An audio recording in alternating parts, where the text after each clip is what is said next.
Hello all dear aspirants and warmly welcome है दोस्तों आप सभी का आईएफएस की बेहतरीन से और शानदार प्लेटफॉर्म के ऊपर। तो सीएसआर नेट दिसंबर 2024 का रिजल्ट लग चुका है as you know all the guides.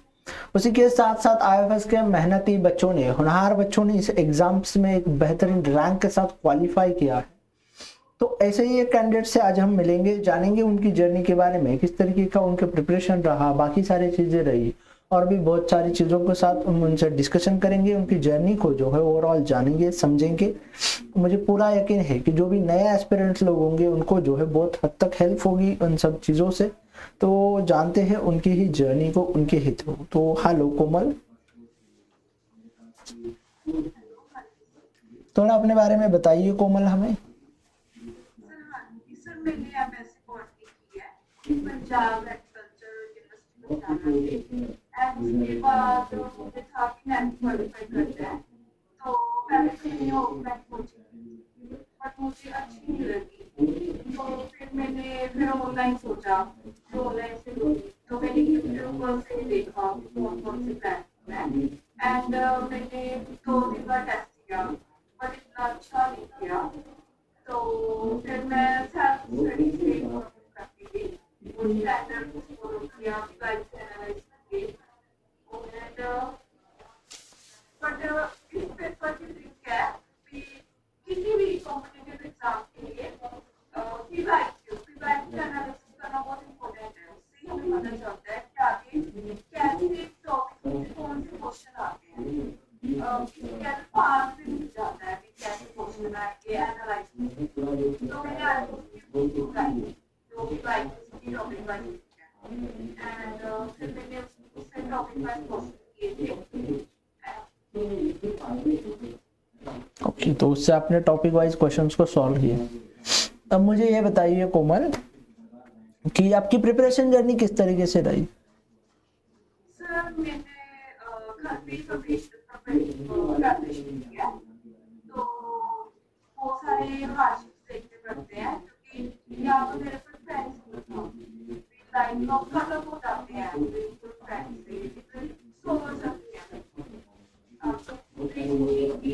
और आपको ये सब अकेले देखना पड़ता है एंड मैंने रीजन प्रैक्टिस प्रैक्टिस पे ध्यान दिया। अभी जो एग्जाम है उसका लेवल बहुत कम हो रहा है, मतलब टेक्निक के साथ ऐड हो रहा है, फिर क्वेश्चन आ रहे हैं जैसे बायोलॉजी के इस तरह आ रही है। तो उसके लिए प्रैक्टिस चाहिए और टेक्निक कैसे क्वेश्चन करने हैं उससे। तो वो मैंने क्वेश्चन किए पीवाईक्यू टाइमर के साथ, जिससे हमको पता चले टीचर कैसे किस क्वेश्चन से किस क्वेश्चन। बहुत सही से बताया कोमल आपने। मुझे ये बताओ कि कितने यूनिट्स के लिए आपने प्रिपेयर किया था सीएसआर नेट के। मैंने animal physiology, biochemistry, transphysiology, genetics, evolution, ecology and chemistry मैंने कम की थी। केमिस्ट्री इम्यूनोलॉजी से इम्पोर्टेंट पॉइंट किए थे और टेक्निक से भी इम्पोर्टेंट पॉइंट किए थे, बाकी सब किया था। Cell biology, cell signalling, plant physiology, मतलब 30 होते हैं जिसमें से मैंने इम्यूनोलॉजी और डायग्नोस्टिक कम की थी, बाकी सारे चल। ओके, अब आप मुझे ये बताइए कि आपने जितनी यूनिट्स प्रिपेयर किए थे सीएसआर नेट एग्जाम्स के लिए, तो उनमें से सबसे इजीएस्ट यूनिट आपको कौन सी लगी। easiest था death bio, okay, death bio और प्लांट फिजियोलॉजी। उसके बिहाइंड कोई रीजन है कोमल। यस उसके बिहाइंड कोई रीजन है आपको पसंद आने के लिए। पर उसमें जैसे एक तो डेथ बायो मेरे लिए थोड़ा मतलब न्यू टॉपिक था क्योंकि मैं बॉटनिस्ट हूँ ना, बॉटनी, तो zoology मेरे को न्यू लगा, तो इंटरेस्टिंग लगा मेरे को। उसमें कटिंग वगैरह करना या फिर एक लाइक न्यू टॉपिक था, इसलिए मेरे को अच्छा लगा। ओके, मुझे ये बताइए सबसे हार्ड यूनिट कौन सी लगी आपको। हार्ड एक तो मेरे को इम्यूनोलॉजी लगी थोड़ी सी और टेक्निक्स, ये मुझे हार्ड लगी। ओके, मुझे ये बताइए कि आपकी रिवीजन की, मॉक टेस्ट की, टेस्ट सीरीज की प्रैक्टिस किस तरीके से की आपने, क्या ओवरऑल जर्नी रही आपकी? सर बेसिकली जैसे मेरी क्लासेस करनी और उसके बाद मैं रिवीजन करती हूँ रात को। पहले मैंने रिवीजन करती थी, फिर साथ में बुक के साथ प्रैक्टिस करना, पीवाई को या फिर कोई मॉक टेस्ट है। संडे को टेस्ट करना, संडे को टेस्ट बताना, इससे पता चलता है, एनालाइज करते हैं कहाँ मिस्टेक हो रही है, कौन सा क्वेश्चन कब जा रहा है। ओके, मुझे ये बताओ कि आपने सीएसआर नेट को ही क्यों चुना, क्या रीजंस थे इसके बिहाइंड? सर एक तो इससे असिस्टेंट प्रोफेसर बन सकते हैं, तो मेरा मुझे था भी पीआरडी ऑप्शन है, मुझे काफी मतलब चॉइस करते हैं पीआरडी या नेट के होते हैं, तो बट मैं चाहती थी मेरा ये था नेट क्वालिफाई करना है, मुझे असिस्टेंट प्रोफेसर। मुझे ये बताओ कि ऐसी क्या तीन चीजें रही या क्या तीन फैक्टर रहे कि जिसकी वजह से आपको लगता है कि आपने इस एग्जाम में इतना बेहतरीन रैंक को जो है हासिल किया?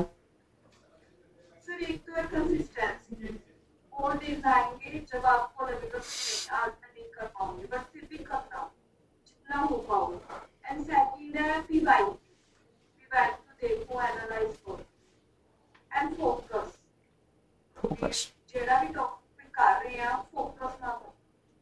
ओके ओके, मुझे भी ये बताइए कोमल, आपने जितने भी व्यूअर्स है, जितने भी नए एस्पिरेंट्स है, जितने भी लोग हैं जो आपको देख रहे हैं और उसी के साथ साथ प्रिपेयर कर रहे हो डिफरेंट पीएचडी एंट्रांसेस के लिए, तो उनके लिए आपकी क्या सजेशंस रहेगी, क्या आइडियल रूटीन करना चाहिए उन्होंने, किस तरीके से प्रिपरेशन करनी चाहिए, क्या क्या किन किन चीज़ों के ऊपर फोकस करना चाहिए, थोड़ा ब्रीफली बताओ उनको।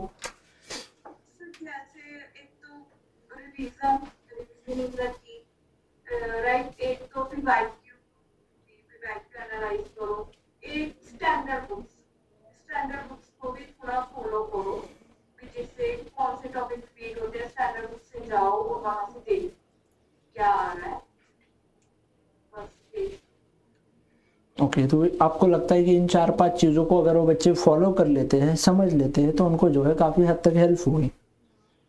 यस ओके, और कुछ आप बताना चाहोगी उन बच्चों के लिए, कोई सलाह? सर जैसे हम मतलब डे में भी, मैं सवेरे उठी जाती थी, सवेरे उठ के प्रैक्टिस करना, अपना काम स्टार्ट करना, सवेरे कर लेती, फिर रात को करते हैं, तो हरेक का अपना अपना होता है, डिपेंड करता है ना। मैं सवेरे उठ जाती थी, फिर लाइक मैं अपनी थोड़ी डाइट भी घटाती थी, नींद ना आवे, ਤਾਂ ਇਹ ਚੀਜ਼ਾਂ ਤੇ ਮੈਂ ਧਿਆਨ ਦਿੱਤਾ ਵੀ ਨਹੀਂ ਰੋਟੀ ਖਾਣੇ ਦਾ ਨੀਂਦ ਆਉਂਦੀ ਹੈ, ਤੇ ਇਹ ਚੀਜ਼ਾਂ ਦੇ ਉੱਤੇ ਧਿਆਨ ਦਿੱਤਾ ਸੀ। Okay. Thank you so much, Komal, for sharing your journey, your knowledge, your hard work and struggles with us. Thank you and thank you once again.